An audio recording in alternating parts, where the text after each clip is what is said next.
नमस्कार, आदाब, सत श्री अकाल। मैं डॉक्टर अमरप्रीत कौर जेके SCERT की ICC कमेटी की एक मेंबर हूँ। आज मैं बात करने जा रही हूँ sexual harassment of women eight workplace act 2013 and ICC committee. Sexual harassment of women at work place prevention, prohibition and redressal act 2013 को पॉश एक्ट या शोवा एक्ट भी एब्रिवेट किया जाता है। पॉश एक्ट हमारे देश के सेक्सुअल हैरासमेंट जो वर्क प्लेस में हो रहे हैं विमेन के साथ, उसको एड्रेस करने के लिए बनाया है। इस एक्ट का जो एम है that is to create a safe and conducive work environment for women and provide protection against sexual harassment. ये वो लेडी हैं बवी देवी जो राजस्थान से हैं और ये चाइल्ड मैरिज के अगेंस्ट काम कर रही थी और इनकी बहादुरी की वजह से आज हमारे पास पॉश एक्ट है। पॉश एक्ट 2013 में आया, लेकिन हमारे जम्मू और कश्मीर के स्कूल एजुकेशन में ये 2023 में after the abrogation of article 370 के बाद आया। आगे बढ़ने से पहले हम प्रोफेसर परीक्षित सिंह मनहास जो डायरेक्टर SCERT जम्मू और कश्मीर के हैं, उनके व्यू सुनते हैं। नमस्कार। Prevention of sexual harassment act Jammu Kashmir में भी लागू हो चुका है एंड हम इसको निरंतर इस तरफ प्रयास कर रहे हैं कि ज़्यादा से ज़्यादा स्कूल एजुकेशन सिस्टम में हम इसके बारे में लोगों को जानकारी दे सकें, अपने सारे स्टेक होल्डर्स को पूरी इंफॉर्मेशन दे सकें और देख सकें कि किसी के साथ भी कुछ नाजायज़ या गलत हरकत ना हो। This prevention of sexual harassment act एक बहुत बड़ा पावरफुल टूल है जो गवर्नमेंट ऑफ इंडिया ने दिया है और हमारी पार्लियामेंट ने अप्रूव किया है और हमारे यहाँ पे भी after the abrogation of article 370 ये लागू हो चुका है। तो SCERT इसमें ये रोल प्ले कर रहा है कि वो सेंसिटाइज करता है जगह जगह जाके, स्पेशली स्कूलों में और बाकी स्टेक होल्डर्स में, डाइट्स में, जितने भी इंस्टीट्यूशन हमारे अंडर हैं उनको, और वहाँ पे किस तरह से इसकी एप्लीकेबिलिटी हो सकती है और वहाँ सेंसिटाइज करता है लोगों को कि उनकी क्या पावर्स हैं और किस तरह से उनको अंडर दिस एक्ट अपने आप को प्रोसीड करना है। इसके मद्दे नज़र हमने अपनी इंटरनल कंप्लेंट्स कमेटी भी बनाई है, ICC भी डेवलप की है, जिसका कि ये रोल है कि कॉन्स्टेंटली पूरी यूटी में, union territory of Jammu and Kashmir में काम करें और देखें कि इस एक्ट की proper implementation at least with in the स्कूली सिस्टम हो और सब लोगों को इसके बारे में जागरूकता हो। मैं इस मैसेज के द्वारा, इस मीडियम के द्वारा सबको ये कहना चाहूँगा कि अपनी सराउंडिंग्स की तरफ सतर्क रहें, ध्यान रखें और कोई भी गलत हरकत, नाजायज़ हरकत जो आपको मद्देनज़र आती है, इमीडिएटली कंसर्न अथॉरिटीज़ के नोटिस में से लाया जाए। नमस्कार। Thank you very much sir for your guidance. Posh act से पहले जितने भी सेक्सुअल हैरासमेंट के केसेस हुआ करते थे वर्क प्लेस में, तो कंप्लेंट लॉन्च हुआ करती थी under the section 354 of IPC जो डील करता है with criminal assault to outreach women's modesty, यानी औरतों की, लेडीज की इज्जत को उछालना, उसको शर्मसार करना। यह section 509 of Indian penal code जो अभी चेंज हुआ है into section 79 of Bharatiya Nyaya संहिता, जिससे कोई भी वर्ड, जेस्चर और intent to insult the modesty of a women के तहत पनिशमेंट मिलती है। अब बात करते हैं विशाखा गाइडलाइंस की। विशाखा गाइडलाइंस सेट हैं प्रोसीजरल गाइडलाइंस जो डील करते हैं with the sexual harassment cases. Vishakha guidelines को रिप्लेस करता है sexual harassment of women at workplace act, prevention, prohibition and redressal act 2013। Vishakha judgement, देखिए ये बहुत ही अहम जजमेंट थी जो सुप्रीम कोर्ट ने एक्नॉलेज किया कि sexual harassment is human right violation. Sexual harassment is the violation of article 14 and 15 which is right to equality, article 21 right to life, to live with dignity. Objectives क्या है इस law के? देखिए, to provide women safe work atmosphere and equal opportunities. This law has 3 main pillars: prevention, prohibition and redressal. Sexual harassment, bullying of a nature और unwelcome या inappropriate promise या reward of exchange in sexual favours, यानी अगर आप ऐसा काम करते हैं हमारे साथ, सेक्सुअल फेवर देते हैं तो आपकी प्रमोशन होगी, this is sexual harassment. Sexual harassment is violation of women's right to equality and dignity। चलिए सेक्सुअल हैरासमेंट को और अच्छे से समझते हैं। कोई भी अनवेलकम एक्ट या behaviour can be sexual harassment. Physical contact या एडवांसेस सेक्सुअल हैरासमेंट में आते हैं। जैसे कोई भी मेल जब ऑफिस में किसी फीमेल को बोलता है, आज आप बहुत सुंदर लग रहे हो, आपके कपड़े बहुत अच्छे हैं, क्या आपका कोई बॉयफ्रेंड है, तो these things are sexual harassment. And demand और रिक्वेस्ट फॉर सेक्सुअल फेवर हो सकता है। सेक्सुअली कलर्ड रिमार्क्स हो सकते हैं, जैसे आप बहुत खूबसूरत लग रहे हो आज आपने बहुत अच्छा ड्रेस पहना है, या अश्लील चीजें दिखाना। कोई भी ऑफेंसिव डेरोगेटरी पिक्चर या कार्टून दिखाना। अनवेलकम फिजिकल, वर्बल या non verbal conduct of sexual nature. Section 3 of this act क्या कहता है? जब भी कोई बॉस अपनी एम्प्लॉय को ये प्रॉमिस करता है कि अगर आपने मुझे सेक्सुअल फेवर दिया तो आपकी प्रमोशन होगी, आपको इंक्रीमेंट मिलेगा, दैट इज सेक्सुअल हैरासमेंट। और अगर आप ऐसा नहीं करते हैं तो आपकी डिमोशन होगी, दैट इज सेक्सुअल हैरासमेंट। अगर आप उसको थ्रेट देते हैं कि अगर आप ऐसा नहीं करते हैं तो आपका प्रेजेंट या फ्यूचर एम्प्लॉयमेंट स्टेटस जो है वो इफेक्ट होगा। देखिए, किसी भी फीमेल के वर्क में इंटरफियर करना सेक्सुअल हैरासमेंट है, या कोई एक ऐसा एनवायरनमेंट बनाना जो ऑफेंसिव हो या हॉस्टाइल हो, दैट इज सेक्सुअल हैरासमेंट। या उसको ह्यूमिलेटिंग ट्रीटमेंट देना जिससे उसकी हेल्थ और सेफ्टी पे इफेक्ट पड़े, दैट इज सेक्सुअल हैरासमेंट। आगे बढ़ने से पहले हम मैडम रीति गुप्ता जी से सुनते हैं अबाउट सेक्सुअल हैरासमेंट, जो अभी एडवोकेट एंड को फाउंडर एट पॉश और साथ ही अभी प्रैक्टिस कर रही हैं Punjab and Haryana high court में। समस्या है यौन प्रकृति वाला अनचाहा व अनुचित दुर्व्यवहार, जिसे ईव टीजिंग या लड़कियों के साथ छेड़छाड़ भी कहते हैं, समाज के लिए नया नहीं है।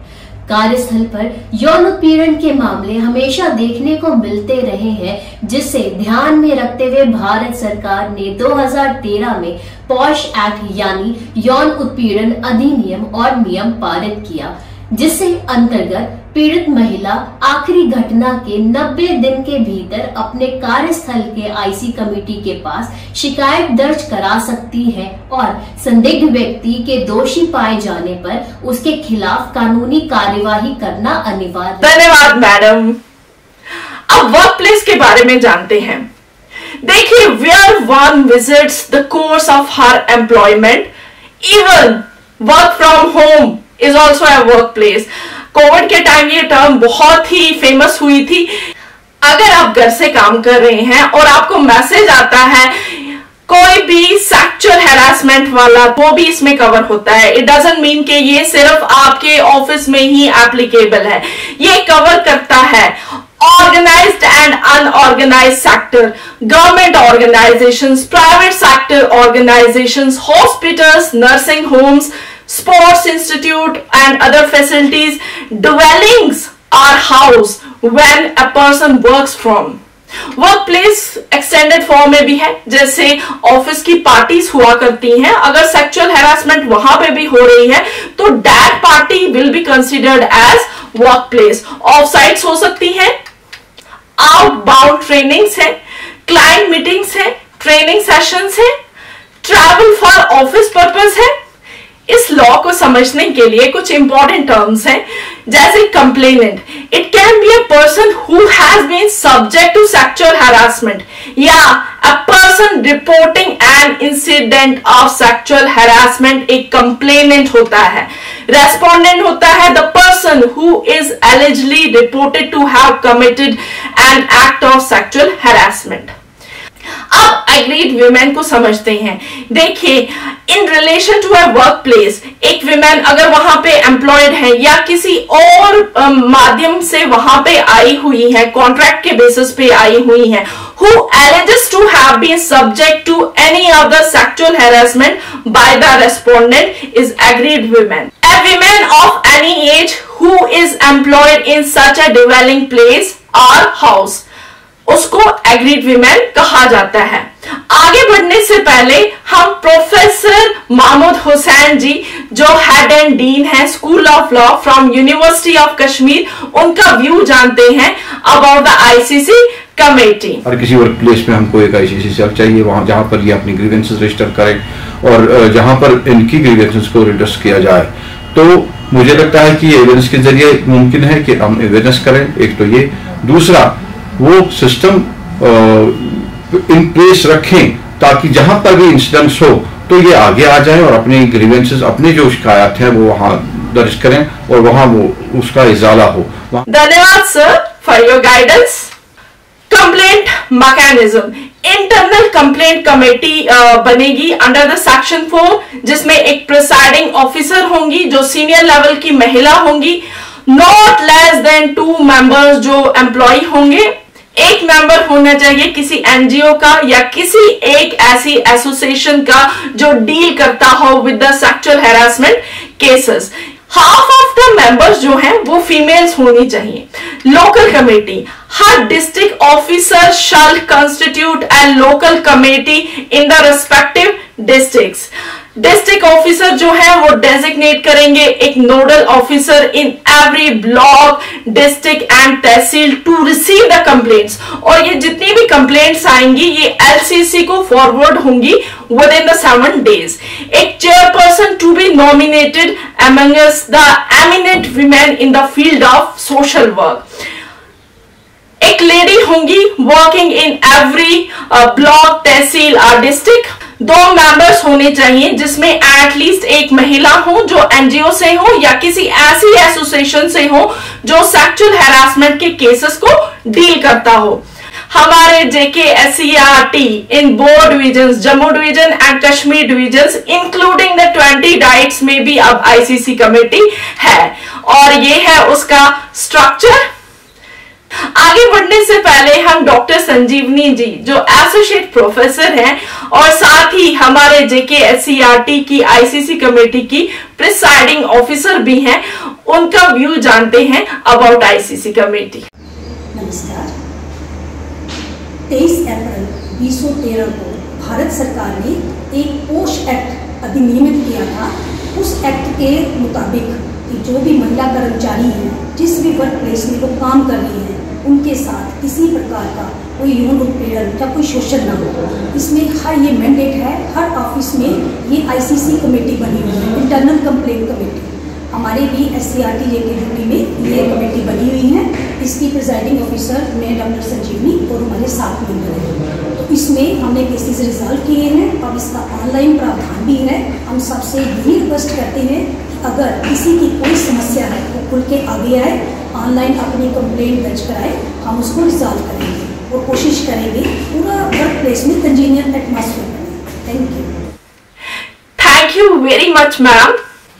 Filing of a complaint under the section 9, देखिए कोई भी रिटर्न कंप्लेंट एक aggrieved women with in the 3 months वो फाइल कर सकती है। अगर सीरीज ऑफ इंसिडेंट्स हो रहे हैं तो वो एग्रीव्ड वुमेन जो लास्ट इंसिडेंट है उसके 3 महीने के अंदर वो केस या अपनी कंप्लेंट फाइल कर सकती हैं।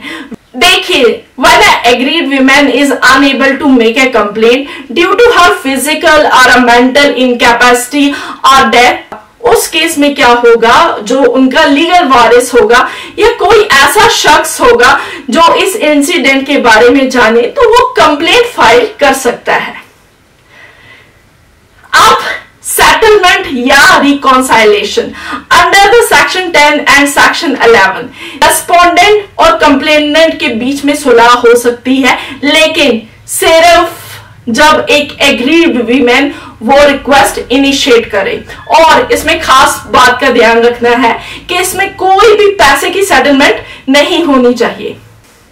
अब बात करेंगे इंक्वायरी प्रोसीजर की। देखिए, कुछ स्टेप्स हैं इंक्वायरी प्रोसीजर के। सबसे पहले प्रिलिमिनरी इंक्वायरी होगी ऑफ द कंप्लेंट, उसके बाद इंटर्म रिलीफ होगी if required, collection of case records होंगे, hearing as per procedure, ex parte order होगा इफ रिक्वायर्ड, और फाइनल इंक्वायरी या रिपोर्ट होगी। Manners of inquiry into complaint, rule 7। देखिए, ये एडवाइजेबल है कि कोई भी कंप्लेनेंट जो है वो 6 copies of her complaint including the documents and addresses of the witnesses वो सबमिट करे आईसीसी कमेटी को, जिसमें एक कॉपी कंप्लेंट की इंक्लूडिंग विद द डॉक्यूमेंट्स वो जाएगी रेस्पोंडेंट को with in the period of 7 days, और रेस्पोंडेंट के पास 10 दिन होंगे उसका रिप्लाई देने के लिए, including with the documents and addresses of all the witnesses. अगर कंप्लेंट कमेटी रेस्पोंडेंट या कंप्लेनेंट को बुलाती है for the 3 consecutive times and if they fail to come, तो क्या हो सकता है कि कंप्लेंट कमेटी के पास ये राइट है कि उस केस को टर्मिनेट कर दे या एक्स पार्टी ऑर्डर भी दे दे। Manners of inquiry of complaint, जब भी कंप्लेंट कमेटी के पास इंक्वायरी चले तो याद रखें कोई भी लीगल प्रैक्टिशनर या कोई भी लॉयर सामने नहीं आना चाहिए। In conducting the inquiry a minimum 3 members of the complaint committee वो प्रेजेंट होने चाहिए, इंक्लूडिंग द प्रिसाइडिंग ऑफिसर और चेयरपर्सन। अगर रेस्पोंडेंट एग्रीड विमेन का बॉस है या वो इसकी रिपोर्ट देता है, तो फिलहाल के लिए ये जो काम है ये उससे हटा देना चाहिए और किसी और को असाइन करना चाहिए। अगर रेस्पोंडेंट जो है वो एग्रीड वीमेन के एकेडमिक्स को सुपरवाइज करता है तो उसको भी रिस्ट्रेन करना चाहिए। देखिए, जब भी इंक्वायरी कंप्लीट होगी तो कोई भी कंप्लेंट कमेटी अपनी फाइंडिंग्स को एम्प्लॉयर को या डिस्ट्रिक्ट ऑफिसर को प्रेजेंट करेंगी with in the time span of 10 days. जब भी कभी कंप्लेंट कमेटी इस नतीजे पे आएगी कि रेस्पोंडेंट गिल्टी नहीं है तो वो रेकमेंड कर सकती है कि कोई भी एक्शन रेस्पोंडेंट के अगेंस्ट नहीं लेना चाहिए। Manners of taking action for the sexual harassment, अगर कमेटी ने पाया कि रेस्पोंडेंट ने गलती की है तो वो एक्शन ले सकती हैं। एक्शन किस प्रकार के होंगे? एक रिटन अपॉलॉजी हो सकती है, वार्निंग हो सकती है, सिंपली उसको बोला जा सकता है कि आपने गलत काम किया है, उसकी प्रमोशन विथहोल्ड हो सकती है, उसकी इंक्रीमेंट या पे रेज जो है वो रुक सकता है, उसको टर्मिनेट किया जा सकता है सर्विसेज से, या उसको भेजा जा सकता है काउंसलिंग सेशन के लिए, और साथ ही में उसको ये भी कमेटी रेकमेंड कर सकती है कि कम्युनिटी सर्विसेज कीजिए। कंप्लेंट अंडर क्रिमिनल लॉ, देखिए, अगर प्राइमा फेसी केस एग्जिस्ट करता है यानी कमेटी के पास सफिशिएंट एविडेंस है तो under the section 509 of IPC या 79 of Bharatiya Nyaya Sanhita within the period of 7 days ये केस पुलिस को फॉरवर्ड होगा। और अगर एक महिला एक एग्रीड वीमेन चाहे तो एफआईआर भी रजिस्टर हो सकती है। अगर एक्यूज्ड उस वर्क प्लेस का एम्प्लॉय नहीं है तो with the help of the employer FIR register होनी चाहिए। Both the proceedings before committee and criminal cases can happen simultaneously. अब रिलीफ्स क्या है? इंटर्म रिलीफ हो सकती है जिसमें ट्रांसफर या लीव मिल सकती है टू एग्रीड वीमेन की 3 मंथ्स तक। अदर रिलीफ्स क्या हो सकती है? To take back of the responsibility of respondent to supervise or prepare a report of complainant। और फाइनल रिलीफ क्या है? कंपनसेशन। कंपनसेशन में क्या है? अगर अग्रीड विमेन जो है वो मेंटल ट्रॉमा, पेन, सफरिंग या किसी भी इमोशनल डिस्ट्रेस से गुजरी हुई है तो उनका कंपनसेशन बनता है, या उनके करियर में कहीं पे लॉस हुआ है तो उस केस में भी, मेडिकल एक्सपेंसेस हुए हैं तो वो भी। कंपनसेशन फिक्स करने के लिए income and the financial status of respondent is very important. Committee इस बात का भी ध्यान रखेगी कि जो रेस्पोंडेंट है वो ये कंपनसेशन का पैसा लमसम देगा या इंस्टॉलमेंट में दे सकता है, और साथ ही ये पैसा उसकी सैलरी या वेजेस से भी काटा जा सकता है। Confidentiality and disclosure restriction under the sexual harassment act, देखिए इस केस में, सेक्सुअल हैरासमेंट केसेस में कॉन्फिडेंशियलिटी रखना बहुत अहम है। It is very important to know even right to information act 2005 यहां पे एप्लीकेबल नहीं है। कंप्लेनेंट, रेस्पोंडेंट, विटनेसेस किसी की भी कोई इंफॉर्मेशन डिस्क्लोज नहीं होगी, लेकिन information about the justice achieved for the victims of the sexual harassment share हो सकती है। That too we don't have to reveal the identity of the complainant and witness. अब penalties for breach of confidentiality under the sexual harassment act. अगर committee का कोई भी member trust breach करता है या कोई भी ऑफिशियल इंफॉर्मेशन लीक करता है तो उसके अगेंस्ट कार्रवाई होगी under the section 16 of this act. यहां पे बात करेंगे हम मलेशियस कंप्लेंट। देखिए, अगर कमेटी को पता चला कि ये जो कंप्लेंट फाइल हुई है इस महिला की तरफ से जो गलत है, तो उस केस में वो क्या करेगी, वो एम्प्लॉयर या डिस्ट्रिक्ट ऑफिसर को रेकमेंड करेगी कि इस लेडी के अगेंस्ट इंक्वायरी स्टार्ट की जाए। अगर complainant is unable to provide the evidence against the respondent, तो उस केस में उस महिला को गिल्टी नहीं करार दिया जाएगा and no case of malicious complaint can be made against the women. It is always necessary to show that the case is filed against the women with the ill and wrong intention. अब rights of the complainant क्या है? We have to be sensitive towards the complainant. एक copy हमारे respondent को मिलनी चाहिए। साथ में ही पास्ट हिस्ट्री ऑफ विमेन क्या है, that should not be the part of inquiry. The job of the woman should not be effective of filing this complaint. और साथ ही में confidentiality रहनी चाहिए। देखिए, टू रिकॉर्ड द स्टेटमेंट आप वीडियोग्राफी या ऑडियो रिकॉर्डिंग कर सकते हैं, but only with the consent. अगर महिला एफआईआर रजिस्टर करवाना चाहती हैं तो उनको हेल्प की जाए और साथ ही असिस्टेंस दी जाए अगर वो अपील करना चाहती है सिविल कोर्ट या इंडस्ट्रियल ट्रिब्यूनल में। अब राइट्स ऑफ रेस्पोंडेंट क्या है? The respondent should get opportunity to present his case. एक कॉपी मिलनी चाहिए उनको और सफिशिएंट टाइम टू रिप्लाई, और वो अपील कर सकते हैं साथ ही में in civil court and industrial tribunal. When the ICC committee can forward the complaint to police under the section 509 of IPC and section 79 of BNS, अगर कमेटी को लगे तो वो फॉरवर्ड कर सकती हैं केस को पुलिस को with in the period of 7 days, और in case of non compliance by the respondent उस केस में भी ICC फॉरवर्ड कर सकती है इस केस को पुलिस को। क्या टाइम लिमिट एक्सटेंड हो सकता है 3 महीने से? देखिए, अगर कमेटी को लगा कि उस महिला के सर्कमस्टेंसेस ऐसे थे कि वो अपना केस फाइल नहीं कर पाई, तो उस केस में क्या होगा, महिला का जो टाइम 3 महीने का है वो एक्सटेंड हो भी सकता है। यहां पे हम बात करने जा रहे हैं भारतीय न्याय संहिता जो 1 जुलाई 2024 से एप्लीकेबल है।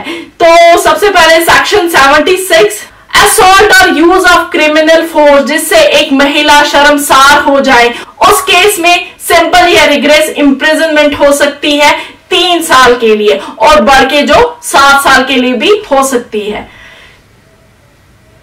Section 79 insulting the modesty of a women, uttering any word, making any sound or a gesture जिससे एक महिला की मॉडेस्टी, उसकी इज्जत में फर्क पड़े, तो उस केस में सिंपल इम्प्रिजनमेंट हो सकती है 3 साल की, और साथ ही में फाइन भी हो सकता है।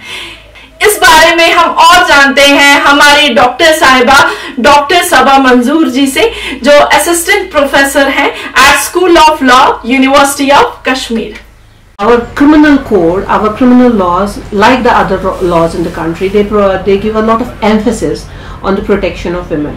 जो हमारा IPC है, इंडियन पीनल कोड, जो भी चेंज होने वाला है 1 जुलाई से, आई बिलीव भारतीय न्याय संहिता आ रहे हैं। सो इंडियन पीनल कोड में, क्रिमिनल लॉ में भी एक औरत की सेफ्टी को सबसे ज्यादा इंपॉर्टेंस दी गई है, और criminal force against a women with an intention of outreaching her modesty. एक लेमैन लैंग्वेज में कहेंगे, किसी औरत के साथ फोर्स यूज करना ये जानते हुए या इस इंटेंशन के साथ कि उसकी आप मॉडेस्टी आउटरीच करें। अब ये मॉडेस्टी क्या होता है? जो पर्सनल बाउंड्रीज एक वुमन की होती है, जो क्या कहते हैं पर्सनल स्पेस एक औरत की होती है, उसे आप उसकी मॉडेस्टी बोलते हैं। जो स्पेस को इन्वेड करना, उस पर्सनल स्पेस को इन्वेड करना बोलते हैं, उसे बोलते हैं आउटरेजिंग मॉडेस्टी।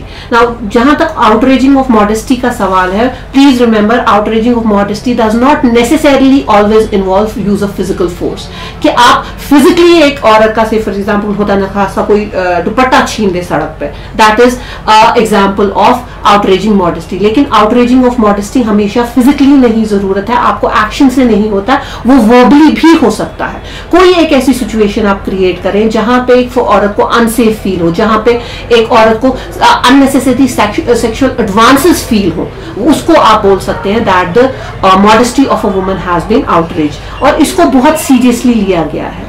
ये जो ऑफेंस है, ये ऑफेंस जो है ये नॉन कंपाउंडेबल है। नॉन कंपाउंडेबल का मतलब ये है कि इसमें आप सुलह नहीं कर सकते हैं कोर्ट के बाहर, यानी ये कॉग्निजेबल है और नॉन बेलेबल है, यानी कि इसमें अरेस्ट हो सकता है विदाउट वारंट, और ये नॉन बेलेबल है, यानी कि bail as a matter of right नहीं मिल सकता है। इतना सीरियसली इसको लिया गया है कि इसमें इम्प्रिजनमेंट जो है 1 साल की पनिशमेंट मैंडेटरी है।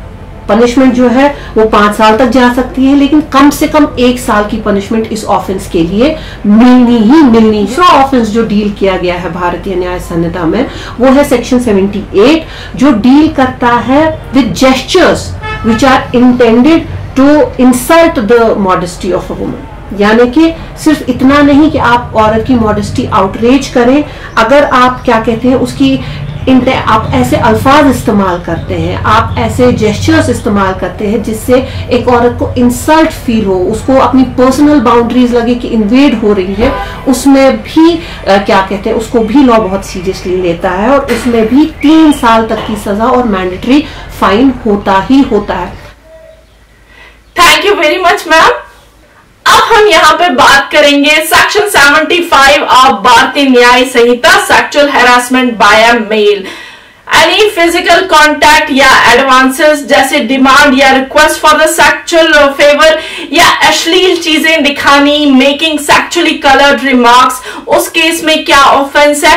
Rigorous imprisonment for a term which may extend to 3 years with fine और बोथ, या offence punishable with a simple rigorous imprisonment for a term which can extend to 1 year और fine या both. इस बारे में हम जानते हैं अपनी एडवोकेट मिस स्मृति गुप्ता जी से। भारतीय न्याय संहिता के धारा 75 के तहत यौन उत्पीड़न एक दंडनीय अपराध है।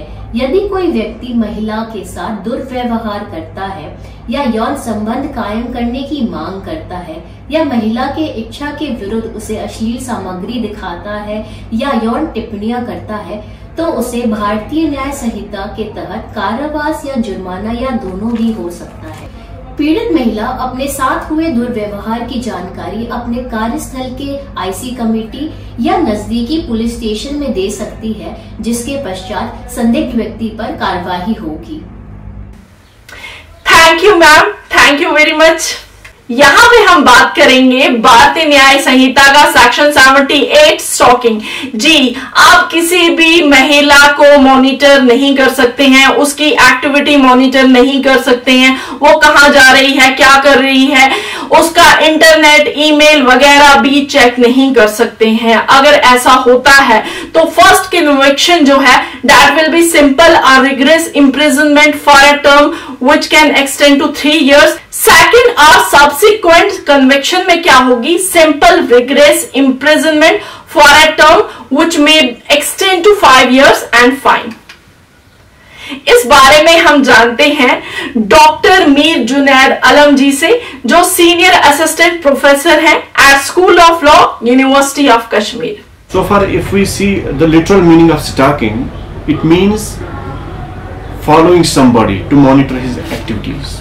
So in the context of stalking of women as an offense which we are dealing with here, which we are referring to here, it means that where you actually follow, monitor the activities of a woman, you actually try to contact that woman, you try to establish the contact with a woman or to have an interaction with that woman or else you monitor the use by that woman of internet, be it email or any other electronic communication.